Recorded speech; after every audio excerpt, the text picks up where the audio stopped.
Olá, você vai ver nesta edição. TCE estuda ampliar tipos de processos que serão julgados no plenário virtual.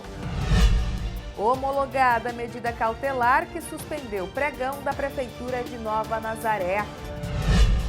Estado comprova repasse à Prefeitura de Cláudia e monitoramento é arquivado.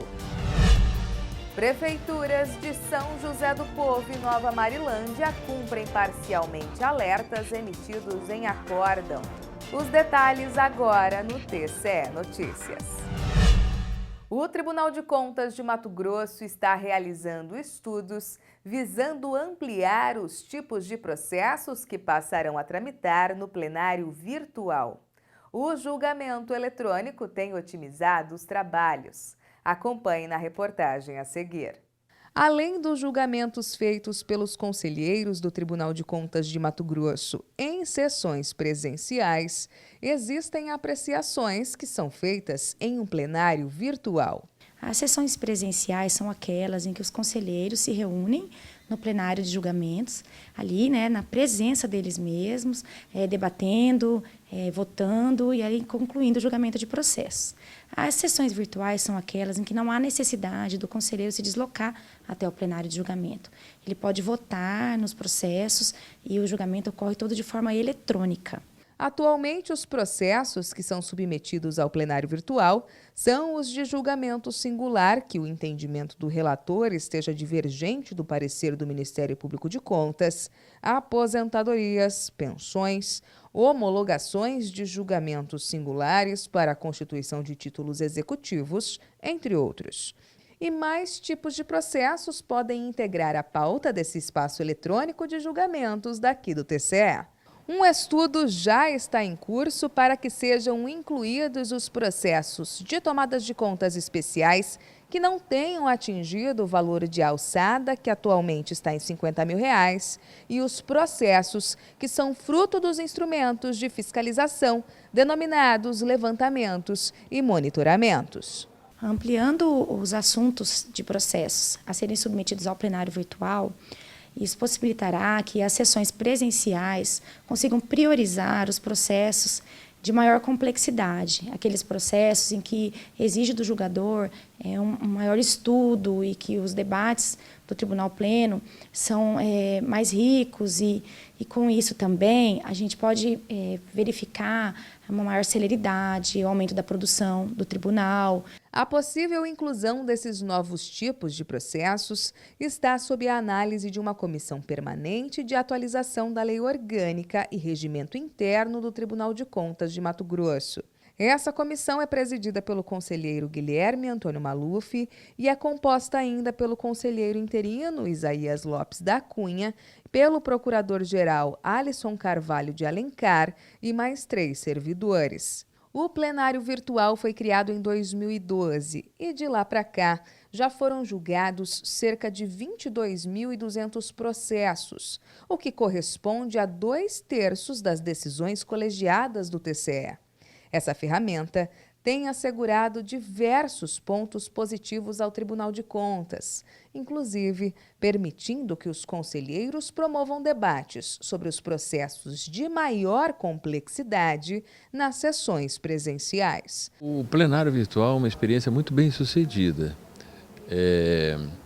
Ele é uma ferramenta que nos dá mais agilidade, mais praticidade, mais transparência e consegue economizar muitos recursos. Graças ao plenário virtual, foram julgados muitos milhares de processos, tivemos um resultado excelente. Com o aumento de processos a serem apreciados pelo plenário virtual, o que a gente traz para a sociedade é uma maior celeridade, Então, esses processos podem ser julgados mais rápido do que se eles forem submetidos a um plenário presencial. E a presidência do tribunal ela é favorável, o conselheiro Domingos Neto, ele é o conselheiro que tem maior número de votos entre os que estão hoje compondo o Tribunal Pleno, ele é muito atuante dentro do plenário virtual e é por esse motivo e porque ele está vendo como que as sessões presenciais têm sido longas, a necessidade de ampliar os assuntos que serão submetidos ao plenário virtual. O Pleno do Tribunal de Contas de Mato Grosso homologou medida cautelar que determinou a suspensão da ata de registro de preço de um pregão presencial da Prefeitura de Nova Nazaré. Veja os detalhes. A representação interna com pedido de medida cautelar foi instaurada em desfavor da Prefeitura de Nova Nazaré. A suspeita era de irregularidades no pregão presencial que tinha como objeto o registro de preços para contratação de empresas para serviços de manutenção e reparos nos prédios públicos do município. A equipe técnica da SESEX Obras e Infraestrutura detectou a ocorrência de 4 irregularidades. São elas: não disponibilizar no portal Transparência do Executivo Municipal o edital completo de abertura e reabertura do pregão presencial número 33 de 2018, especificação imprecisa do objeto, licitação de serviços pertencentes ao quadro de pessoal permanente do órgão a serem providos mediante concurso público e firmar o instrumento contratual com a empresa impedida de contratar com o município de Nova Nazaré. Em defesa, o prefeito João Teodoro Filho alegou que a concessão do pedido cautelar iria prejudicar serviços como limpeza e guarda do patrimônio no município.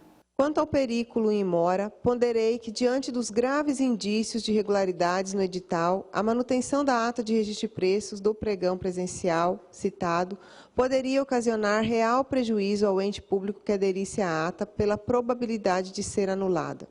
Assim, a suspensão dessa ata foi medida acautelatória razoável e proporcional. Assim, a relatora votou por homologar a medida cautelar em desfavor da Prefeitura de Nova Nazaré. O TCE arquivou o processo de monitoramento após ser constatado o cumprimento de decisão singular que determinou repasse à Secretaria do Estado de Cidades à Prefeitura de Cláudia. Confira. O monitoramento analisou o cumprimento da determinação constante no julgamento singular que determinou à Secretaria de Estado das Cidades a regularizar o repasse para a Prefeitura de Cláudia, no valor de R$ 186.094, correspondente ao que faltava do montante de contrapartida para a conclusão do objeto do convênio 48 de 2014, firmado com o município para a construção do centro de eventos da cidade. A Secretaria de Obras do TCE, após análise dos documentos encaminhados pela Secretaria de Fazenda do Estado e pela Secretaria de Cidades, concluiu que a determinação foi cumprida, ao ser realizado o referido repasse. O relator do processo, o conselheiro interino Moisés Maciel, destacou que o monitoramento visa garantir a efetividade das deliberações decorrentes de decisões anteriores, com o propósito de aprimorar a gestão e contribuir com o cumprimento do princípio constitucional da eficiência. No voto, o relator entendeu pelo cumprimento das determinações legais. Voto no sentido de conhecer o presente processo de monitoramento e no mérito no sentido de reconhecer o cumprimento da determinação contida no julgamento singular 821-MM 2018 e, por fim, pelo arquivamento dos autos. A decisão foi acompanhada por unanimidade do Pleno. Buscando avaliar o nível de maturidade dos controles internos administrativos aplicados na logística de medicamentos, o Tribunal de Contas de Mato Grosso expediu determinações aos municípios. Veja os detalhes. Os municípios de Nova Marilândia e São José do Povo cumpriram parcialmente as determinações. Inicialmente, em Nova Marilândia, a equipe técnica da SESEX Saúde e Meio Ambiente apontou uma irregularidade atribuída ao controlador interno. Isso porque ele não elaborou os pareceres periódicos que deveriam ser encaminhados via sistema Aplique para o TCE. Já o prefeito Juvenal Alexandre da Silva elaborou o plano de ação e está implementando as ações de controle para o desenvolvimento das atividades de logística de medicamentos, cumprindo assim parte do acórdão. Já em São José do Povo, o controlador interno realizou avaliações dos controles internos com auditoria e pareceres periódicos, atendendo integralmente ao alerta, mas o prefeito Arivaldo Medeiros de Santana não elaborou o plano de ação. apesar de ter citado o gestor, não comprovou a implementação de rotinas e procedimentos de controles relativos à logística de medicamentos. Posto isso, acolho em parte o parecer ministerial e voto no sentido de declarar o cumprimento do alerta contido na linha B do item 2 do Acordo 2.1/2017 pela controladora interna, declarar o descumprimento parcial do alerta da linha A do item 2 pelo prefeito municipal e expedir determinações ao atual gestor do Poder Executivo e à unidade de controle interno. Essa edição do TCE Notícias fica por aqui. Para saber mais sobre o que acontece no Tribunal de Contas de Mato Grosso, basta acessar o nosso portal no endereço www.tce.mt.gov.br e também, claro, o nosso canal no YouTube em TCE Mato Grosso. Até mais!